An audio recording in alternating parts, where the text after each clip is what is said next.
తెరిస్తే జననం, కన్ను మూస్తే మరణం అన్నాడో కవి.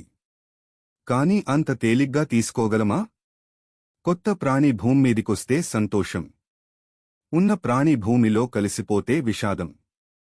చావు పుట్టుకలు చాలా సహజమే, కాని అవి మహా ఉద్వేగభరితమైనవి, ఆలోచింపచేస్తాయి.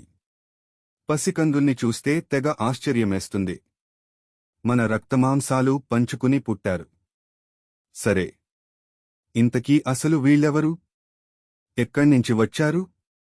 ఇంత మేధస్సు, ఇన్ని ఆలోచనలు వీళ్ల మెదడులోకి ఎలా వస్తున్నాయి?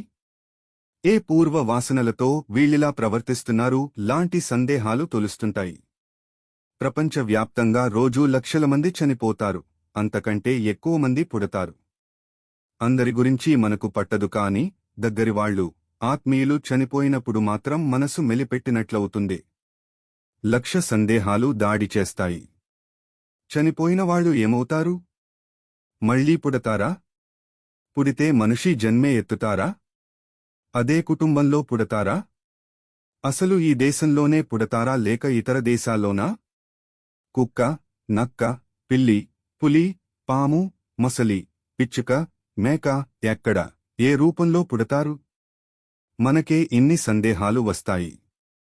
ఇక పిల్లలకైతే చెప్పనక్కర్లేదు. అడిగిన ప్రశ్న అడగకుండా 100 సందేహాలు అడుగుతారు. మనం దుస్తులు మార్చుకున్నట్లుగా ఆత్మ ఒక శరీరంలోంచి మరో శరీరంలో ప్రవేశిస్తుందనేది భగవద్గీత సారాంశం. మరణంతో ఈ జన్మ పరిసమాప్తం అవదని, మళ్లీ జన్మలు ఎత్తుతుందని పెద్దలు ఉపదేశించారు. మన పురాణాల్లో అనేక మహత్తర అంశాలాగే పునర్జన్మ గురించిన ఉదంతాలు ఉన్నాయి. విష్ణుమూర్తి అవతారమే శ్రీరామచంద్రుడు, లక్ష్మీదేవి స్వరూపమే సీతమ్మవారు. ఎన్నో పురాణ పాత్రలు మళ్లీ పుట్టినట్లు చెప్పే కథలు అనేకం ఉన్నాయి. అయితే వీటిని నమ్మలేమని పుక్కిటి పురాణాలంటూ తీసిపడేసేవారు ఉన్నారు.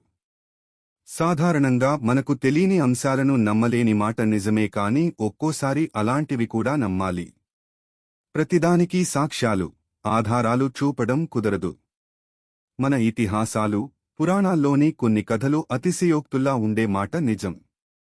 కాని టెస్ట్ ట్యూబ్ బేబీలు, టెస్ట్ ట్యూబ్ బేబీస్, అద్దెకు అమ్మ కడుపులు, సరగేట్ మదర్స్ సర్వసాధారణమయ్యాక మన మహర్షులు చెప్పిన పునర్జన్మకు సంబంధించిన అంశాలను మాత్రం కొట్టిపారేయగలమా?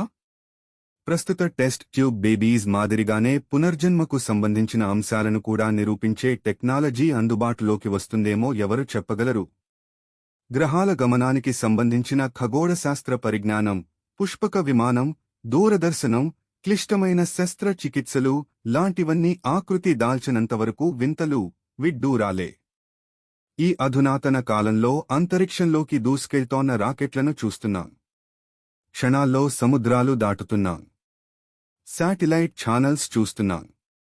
సర్జరీలు చేయించుకుంటున్నాం. ఇదంతా ఇప్పుడు సాధారణం. కాని వేదాల కాలంలోనే గ్రహావలోకాన, విమానాలు, ఎక్స్-రేలు గట్రా లేకుండా అన్నీ కనిపెట్టడం, అవసరమైతే శస్త్రచికిత్స చేయడం, ఇదంతా ఎంత గొప్ప సంగతి! మన మహర్షుల విజ్ఞాన సంపదకు వెలకట్టగలమా? వాళ్ల దార్శనికత సామాన్యమైందా? ఇవన్నీ ఇప్పుడు కళ్ల ఎదుట సాక్షాత్కరించాయి కనుక నమ్ముతున్నాం. పునర్జన్మ ఇంకా నిరూపితం కాలేదు కనుక మహర్షులు చెప్పేవి పుక్కిటి పురాణాలని తీసిపారేస్తే అది ఆ మహనీయులని అవమానించడం కాదు, మన అజ్ఞానాన్ని ప్రదర్శించుకున్నట్లవుతుంది. ఇంతకీ పునర్జన్మ ఉందా లేదా? పునర్జన్మ ఉందనే చెప్తున్నాయి మన ధర్మశాస్త్రాలు. మన దేశంలోనే కాదు, ప్రపంచవ్యాప్తంగా కోట్లాది మంది మళ్లీ జన్మ ఉందని నమ్ముతున్నారు. అన్ని కాలాల్లో, అన్ని దేశాల్లో శరీరానికి మాత్రమే చావు ఉందని, ఆత్మ నశించదని, స్నానం చేసి దుస్తులు మార్చుకున్నట్లుగా ఆత్మ ఇంకో శరీరంలోకి బదిలీ అవుతుందని, ఈ జన్మ వాసనలు మరుజన్మలో ఉంటాయని భగవద్గీతతో సహా ఎన్నో ఉద్గ్రంథాలు ప్రబోధించాయి. ఈ జన్మలో చేసే పాపపుణ్యాల ఫలితాలను అనుభవించడానికి తప్పకుండా మరో జన్మ ఉంటుందని బౌద్ధం వివరిస్తుంది. మనం చేసే కర్మలు ముద్రలు పడతాయని, వాటి ఫలితంగా పునర్జన్మ ప్రాప్తిస్తుందని బౌద్ధులు నమ్ముతారు. దాదాపుగా ఎవరికీ గత జన్మలు గుర్తుండవని, 1,00,000 మందిలో ఒకరికి మాత్రమే పూర్వజన్మ విషయాలు జ్ఞాపకం ఉండే అవకాశం ఉందని సర్వేలు తెలుపుతున్నాయి. ఆ జ్ఞాపకాలు కూడా పూర్తిగా కాకుండా ఏదో లీలామాత్రంగా కలలో మాదిరిగా గుర్తు ఉంటాయని తెలుస్తోంది. సృష్టిలో లక్షలాది జీవరాశులు ఉండగా ఎంతో పుణ్యం చేస్తేనే మానవజన్మ లభిస్తుంది.